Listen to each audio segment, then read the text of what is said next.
One of the biggest questions that I get from men is about ejaculation control, how they can actually prolong lovemaking. I teach 3 different philosophies on ejaculation control. One comes from Tantra, one from Taoism, and one from shamanism.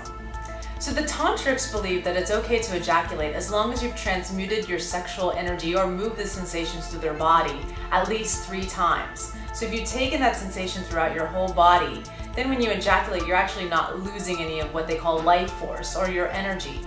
Transmuting means drawing it either up the body or through the body.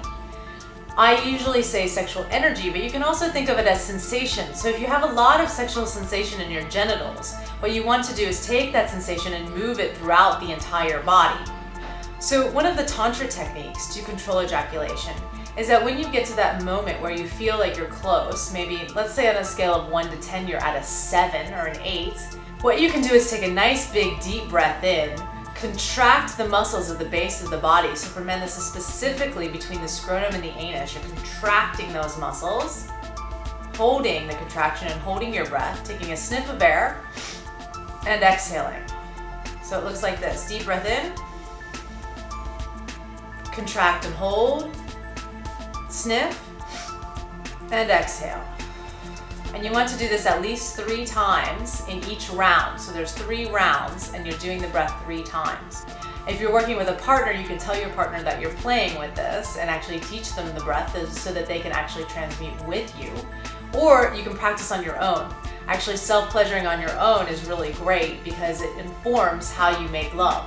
So the longer you can prolong this and doing numbers of rounds, really building the sexual energy, really building the sexual sensation, the better orgasm that you end up having because you've been withholding that and it's building and building and building and building and building. And then when you get to that moment where you allow yourself to go to the 10, then you really, really feel that throughout your whole body, often having like a shuddering or like an aftershock that happens.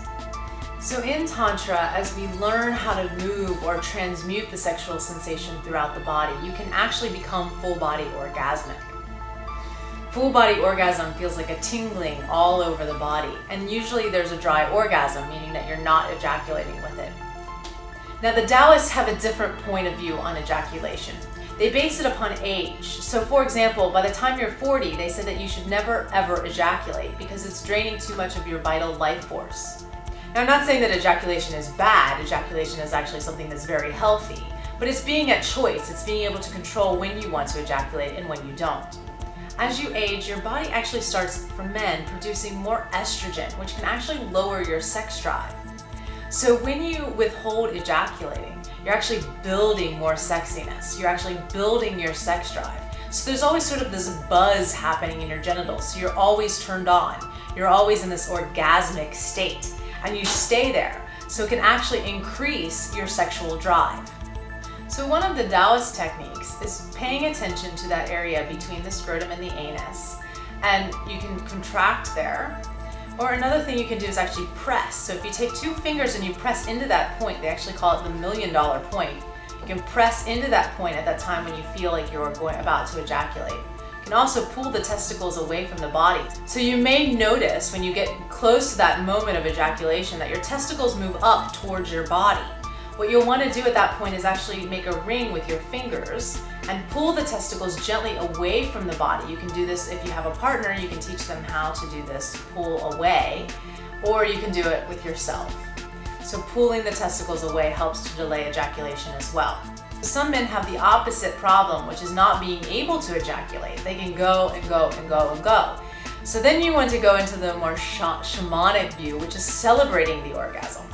So a lot of times what I find men not ejaculating or having difficulty ejaculating is that there's shame around it, or there's an ability to surrender. So in shamanism we talk a lot about celebrating, surrendering into, using breath. And another thing you can do is actually push out with your body. So instead of when you're trying to control the ejaculation and not ejaculate, you're actually contracting.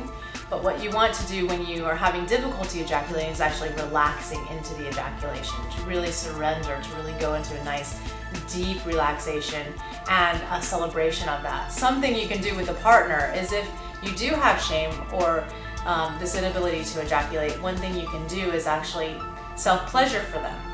And when you get to that moment where you're feeling as if you're going to ejaculate or you do ejaculate, having them actually clap or praise you at that moment so that that reinforces in your body that it's okay, that this is something that's safe and that you can surrender into. So play with these 3 different types of ejaculation control. The tantrics, which say to at least transmute 3 times through the body. The Taoists, which really have that ejaculation control to cultivate lots of energy throughout the body. And the shamans, who say, really celebrate, don't be ashamed of your ejaculation. Enjoy, explore, and most importantly, have fun when you're trying out all these new techniques.